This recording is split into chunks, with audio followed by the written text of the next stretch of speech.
নমস্কার বন্ধুরা, আজ শেয়ার করব বাটা মশলায় কাঁচা চিংড়ির দারুণ টেস্টি মুখে লেগে থাকার মতো একটি রেসিপি।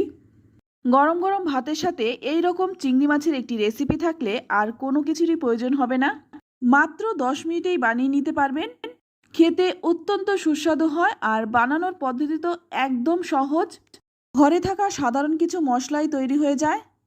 তো চলুন দেখে নেওয়া যাক। প্রথমেই নিয়েছি এখানে 300 গ্রামের মতো চিংড়ি। চিংড়ির পরিমাণটা কিন্তু আপনারা কম বেশি করে নিতে পারেন। এবার চিংড়ি মাছটাকে একটু কেটে নেব। তো প্রথমে চিংড়ি মাছের খোসাটা ছাড়িয়ে তারপর সামনে থেকে একটু কেটে নিলাম।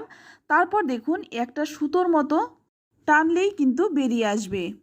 আর এই সুতোর মতো এর মধ্যে কিন্তু চিংড়ি মাছের সমস্ত ময়লাগুলো থাকে, তাই এটা কিন্তু কেটে বাদ দিতে হবে। আর চিংড়ি মাছের পা আর মাথার কাছে যে খোসাটা রয়েছে সেটা কিন্তু আমি ফেলে দেইনি, সেটা আলাদাভাবে রেখেছি। এটা কিন্তু পরে বেটে খাওয়ার জন্য। আমি কিন্তু কখনোই চিংড়ি মাছের পা ফেলে দিই না, এটা আমি আলাদাভাবে রেখে দিই, কারণ এটা বেটে খেতে ভীষণ ভালো লাগে। তো আপনারা কে কে খান অবশ্যই কমেন্টে জানাবেন। তো দেখুন চিংড়ি মাছের খোসাটা ছাড়িয়ে ভালো করে পরিষ্কার করে ধুয়ে নিয়েছি। এবার এর মধ্যে দিয়ে দিচ্ছি পরিমাণ মতো লবণ আর দিয়ে দিচ্ছি সামান্য একটু হলুদ গুঁড়ো। লবণ আর হলুদ গুঁড়োটা দিয়ে ভালো করে চিংড়ি মাছটাকে মেখে নেব।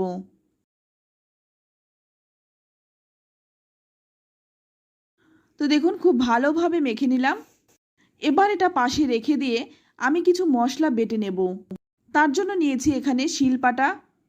তো আমি কিন্তু সমস্ত মশলাটাই শিলেই বাটবো, তবে আপনারা চাইলে মিক্সিতেও বেটে নিতে পারেন। প্রথমেই এখানে নিয়ে নিচ্ছি 2 চামচ কালো সর্ষে। সর্ষেটাকে আমি সামান্য একটু জল দিয়ে প্রথমে একটু বেটে নেব। একটু আধবাটা করে নিয়ে এর মধ্যে দিয়ে দেব 4টে কাঁচা পাকা লঙ্কা আর সামান্য একটু লবণ। এবার এই লঙ্কা আর লবণটা দিয়ে সর্ষেটাকে খুব মিহি করে বেটে নেব। তো দেখুন সর্ষেটা কিন্তু একদম মিহি করে বেটে নিলাম। বেটে তুলে নিচ্ছি। শিলে বাটার মশলার স্বাদ কিন্তু সব সময় বেশি হয়, সেটা কিন্তু আপনারাও জানেন। তো সর্ষেটা বেটে তুলে নেওয়ার পর এখানে দেখুন আমি 1 চামচ নিয়েছি গোটা জিরে। এবার সামান্য একটু জল দিয়ে এই জিরেটাকেও বেটে নেব। মিক্সি বাটা মশলার থেকে কিন্তু শিলে বাটার মশলার স্বাদ অনেকটাই বেশি হয়, তবে আপনারা চাইলে কিন্তু সমস্ত মশলা একসঙ্গে দিয়ে মিক্সিতেও বেটে নিতে পারেন। তো জিরেটা বেটে তুলে নিলাম। এবার এখানে নিয়েছি ছোট একটা পেঁয়াজ। পেঁয়াজটা কিন্তু আমি সামান্যই নিয়েছি, খুব একটা বেশি পেঁয়াজ নেইনি। এবার পেঁয়াজটাকেও একটু বেটে নেব, তবে পেঁয়াজটা কিন্তু আমি একদম মিহি করে বাটিনি। তো পেঁয়াজটা বেটে তুলে নিচ্ছি। এবার সম্পূর্ণ রান্নাটা করার জন্য অপর দিকে কড়াই গরম করে নিয়ে এখানে দিয়ে দিলাম 2 চামচ সর্ষের তেল। তেলটা গরম হয়ে গেলেই ফোড়নে দিয়ে দিচ্ছি 1/2 চামচ কালো জিরে। তো ফোড়নটা একটু ভেজে নিয়েই এর মধ্যে প্রথমেই দিয়ে দেব বেটে রাখা পেঁয়াজটা। গ্যাসের আঁচটা লো টু মিডিয়ামে রেখে পেঁয়াজটাকে একটু হালকা ভেজে নেব। তো 1 মিনিটের মতো একটু পেঁয়াজটাকে ভেজে নেওয়ার পর এখানে দিয়ে দিচ্ছি একটা কেটে রাখা টমেটো।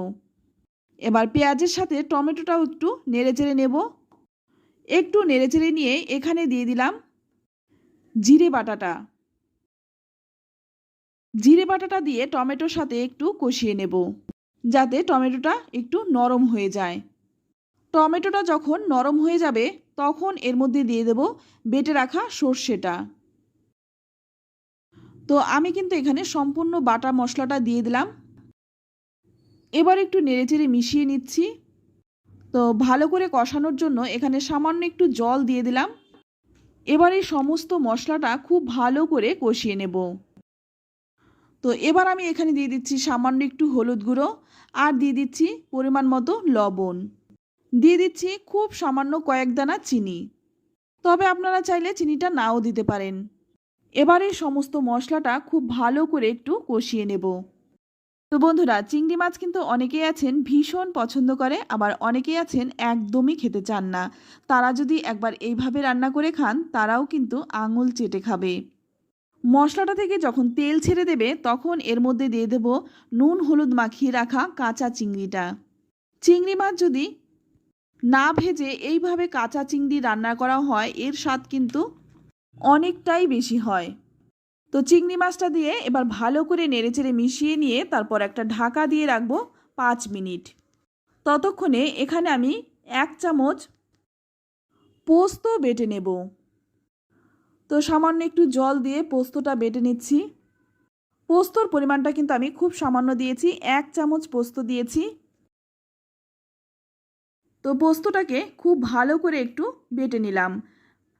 এবার তুলে নিচ্ছি। বেটে তুলে নিলাম। এবার অপর দিকে দেখুন ঢাকনাটা খুলে নিয়েছি আর চিংড়ি মাছ কিন্তু কড়াইতে দেওয়ার সঙ্গে সঙ্গেই জল ছেড়ে দেয়। সেই জলটা কিন্তু শুকিয়ে তেল ছেড়ে দিয়েছে। তো বন্ধুরা, রেসিপিটি কেমন লাগলো অবশ্যই কমেন্টে জানাবেন।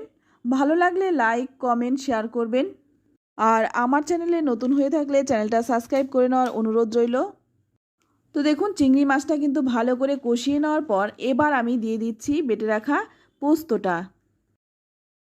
সম্পূর্ণ পোস্তটাই দিয়ে দিলাম। এবার পোস্তর বাটিটা ধুয়ে সামান্য একটু জল দিয়ে দিলাম। পোস্তটা দিয়ে কিন্তু বেশিক্ষণ কষানো যাবে না, তাহলে কিন্তু পোস্তর গন্ধটা পাওয়া যাবে না। তাই সামান্য একটু নেড়েচেড়ে মিশিয়ে নিয়ে এর মধ্যে দিয়ে দেব গরম জল। জলের পরিমাণটা কিন্তু আপনারা নিজেদের পছন্দ অনুযায়ী দেবেন।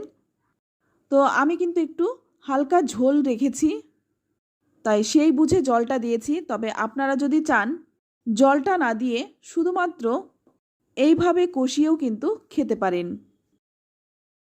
সেটা খেতেও কিন্তু অসাধারণ লাগে। তো একটু নেড়েচেড়ে মিশিয়ে নিয়ে তারপর 2 মিনিটের মতো একটু ফুটিয়ে নেব। এবার একটু নেড়েচেড়ে নিয়ে এর মধ্যে দিয়ে দেব 3-4টে চেরা কাঁচা লঙ্কা। এই লঙ্কাটা দেওয়া হয়েছে শুধুমাত্র গন্ধের জন্য। তো একটু নেড়েচেড়ে মিশিয়ে নিয়ে তারপর একটা ঢাকা দিয়ে রেখে দেব 5 মিনিট। 5 মিনিট পর ঢাকনাটা খুলে নিলাম। তো এখন দেখুন রান্নাটা কিন্তু প্রায় হয়েই এসছে।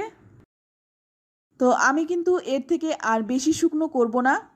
এবার এর মধ্যে দিয়ে দিলাম 4টে গোটা কাঁচা লঙ্কা আর দিয়ে দিচ্ছি 1 চামচ কাঁচা সর্ষের তেল। এবার ভালো করে নেড়েচেড়ে মিশিয়ে নেব। তারপর গ্যাসের আঁচটা বন্ধ করে ঢাকা দিয়ে রাখবো যতক্ষণ না পরিবেশন করছি।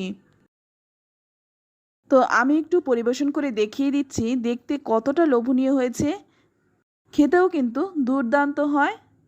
তো একবার আপনারা বানিয়ে দেখুন, তারপর কমেন্টে লিখে জানান খেয়ে আপনাদের কেমন লাগলো। ভালো লাগলে লাইক শেয়ার করতে একদম ভুলবেন না। আর আপনি যদি আমার চ্যানেলে নতুন হয়ে থাকেন চ্যানেলটা সাবস্ক্রাইব করে নেওয়ার অনুরোধ রইল। তো আজ এই পর্যন্তই, আবারও দেখা হবে অন্য কোনো নতুন রেসিপিতে। ততক্ষণ সকলেই ভালো থাকবেন, সুস্থ থাকবেন আর সকলকেই ধন্যবাদ।